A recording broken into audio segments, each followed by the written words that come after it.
दोस्तों, दुनिया में ऐसी बहुत सी जेल हैं जो अपराधियों को सजा देने के लिए बनाई गई हैं। लेकिन आज हम बात करेंगे उस जेल की जिसके नाम से कैदियों के पसीने छूटने लगते हैं। जे सुनकर बहुत से लोगों को समझ में आ गया होगा कि हम किसकी बात कर रहे हैं। अगर आप फिर भी नहीं समझे तो हम आपको बता दें कि हम बात कर रहे हैं सेल्यूलर जेल यानी काला पानी जेल की। काला पानी आजादी से पहले अंग्रेजों द्वारा भारतीय क्रांतिकारियों पर किए गए बेपनाह जुल्म की दर्दनाक कहानी है जो भारत के इतिहास में दर्ज है। आज हम आपको बताएंगे कि क्या होती है काले पानी की सजा, क्यों कैदी इसके नाम से भी कांपते थे। ये सब हम आपको इस वीडियो में बताने वाले हैं, इसलिए वीडियो को अंत तक जरूर देखिए। ये बात हम सभी जानते हैं कि भारत अंग्रेजों का गुलाम रहा है। स्वाधीनता आंदोलन के दौरान ब्रिटिश सरकार ने स्वतंत्रता सेनानियों पर इतने जुल्म ढाए थे जिसके बारे में सुन आज भी लोगों की रूह कांप जाती है। आजादी के लिए लड़ने वाले लोगों को फांसी दी गई। केवल इतना ही नहीं, सेनानियों को तोपों के हवाले कर दिया जाता था। यह वह दौर था जब अंग्रेजों के पास सेल्यूलर जेल थी। यह जेल कोई आम जेल नहीं थी। काला पानी या सेल्यूलर जेल हमेशा से चर्चित रही है। इसे ब्रिटिश सरकार ने भारतीय स्वतंत्रता सेनानियों को सजा देने के लिए बनाया था। इस जेल के नाम मात्र से ही लोगों की रूह कांप जाती थी। क्या होती है काला पानी की सजा और क्यों दी जाती है? एक समय था जब अंडमान निकोबार में स्थित सेल्यूलर जेल बहुत चर्चित थी। इस जेल को लोग काला पानी भी कहते हैं। आज भी इसे इसी नाम से जाना जाता है। इस जेल के नाम से ही कैदियों की रूह कांप जाती थी।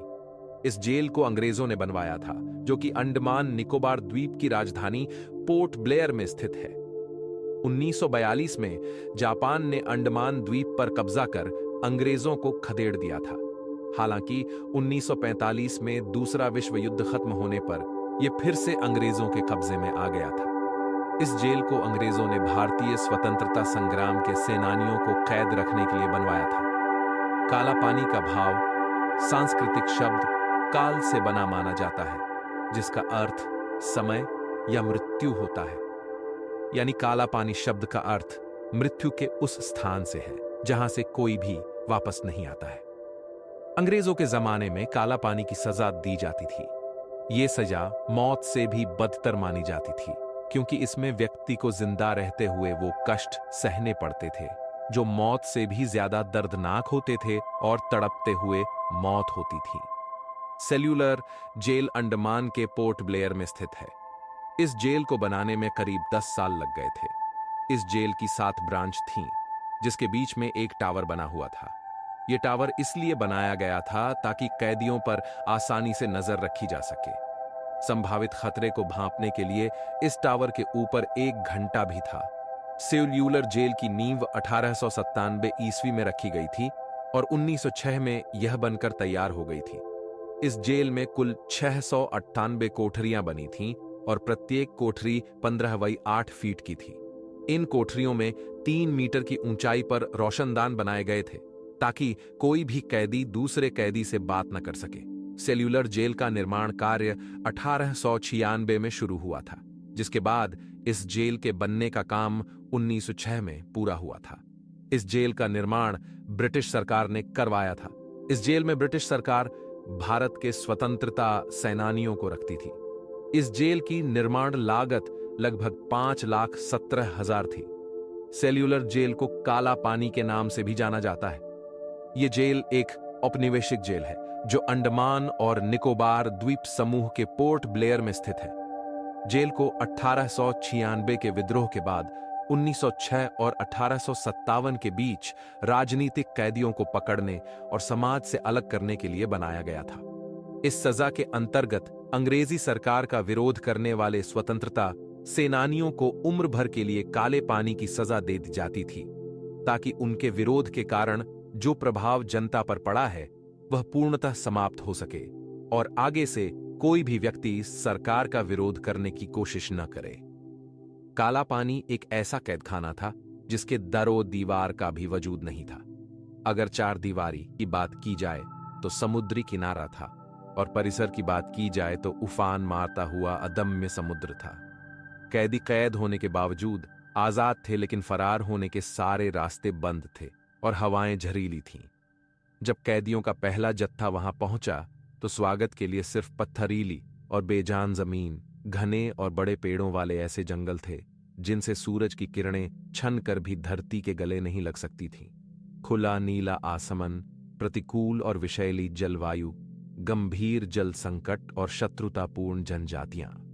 इतिहासकार और शोधकर्ता वसीम अहमद सईद अपने शोध काला पानी 1857 के गुमनाम स्वतंत्रता सेनानी में लिखते हैं, अंग्रेजों ने यहां अपना परचम लहराने के अलावा कैदियों की बस्ती और उपनिवेश बनाने के लिए सन 1789 में पहली कोशिश की, जो विफल हो गई थी।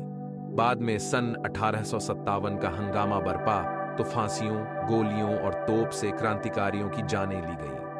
उम्र कैद भी दी गई, लेकिन किसी दूर दराज जगह पर सजा देने की बस्ती या कैदियों की कॉलोनी की जरूरत महसूस की गई, ताकि अंग्रेजों से बागी हुए लोग फिर से बगावत या विरोध न कर सकें। उनकी निगाह अंडमान द्वीप समूह पर ही गई। ये द्वीप कीचड़ से भरे थे। यहां मच्छर, खतरनाक सांप, बिच्छुओं, झोंकों और अनगिनत प्रकार के जहरीले कीड़ों की भरमार थी। अंग्रेजों ने काला पानी की सजा के लिए खास तौर पर एक जेल बनवाई थी। ये जेल अंडमान निकोबार द्वीप की राजधानी पोर्ट ब्लेयर में आज भी मौजूद है और अंग्रेजों के अत्याचारों की गवाह है। इस जेल को सेल्यूलर जेल कहा जाता है। हालांकि अब यह जेल लोगों के लिए एक स्मारक के तौर पर मशहूर है, जिसे देखने के लिए देश भर के सैलानी पोर्ट ब्लेयर आते हैं। यह जेल काला पानी के नाम से प्रसिद्ध थी। अंग्रेजी सरकार द्वारा भारत के स्वतंत्रता सेनानियों पर किए गए अत्याचारों की गवाह रही है। इस जेल के अंदर 698 कोठरियां हैं। हालांकि कैदियों की संख्या स्पष्ट नहीं है। सेल्यूलर या काला पानी जेल को अंग्रेजों ने बनवाया था। सेल्यूलर जेल पोर्ट ब्लेयर शहर के केंद्र से लगभग 2 किलोमीटर दूर स्थित है। यह औपनिवेशिक काल से मौजूद सबसे डरावनी जेलों में से एक है।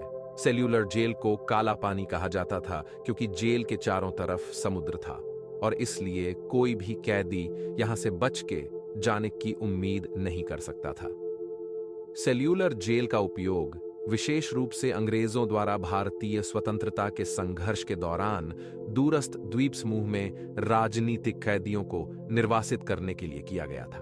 सेल्यूलर जेल में कैदियों के साथ बीमारियों का भी घर होता था। हर कोठरी पर छप्पर था जिसमें कैदियों के लिए सिर्फ दुख और भयंकर रोग भरे हुए थे। हवा बदबूदार और बीमारियों का खबर था। बीमारियां असीमित खुजली और दाद जैसा एक और चर्म रोग जिसमें बदन की खाल फटने और छिलने लगती है, जो वहां बहुत ही आम थी। कैदियों को कोई भी बीमारी होने के बाद उसका इलाज, सेहत की देखभाल और घाव भरने का कोई उपाय भी नहीं था। और जब कोई भी कैदी मर जाता था तो लाश ले जाने वाला उसकी टांग पकड़कर खींचता और बिना नहलाए उसके कपड़े उतारकर रेत के ढेर में दबा देता। न उसकी कब्र खोदी जाती थी और न नमाज ए जनाजा पढ़ी जाती थी।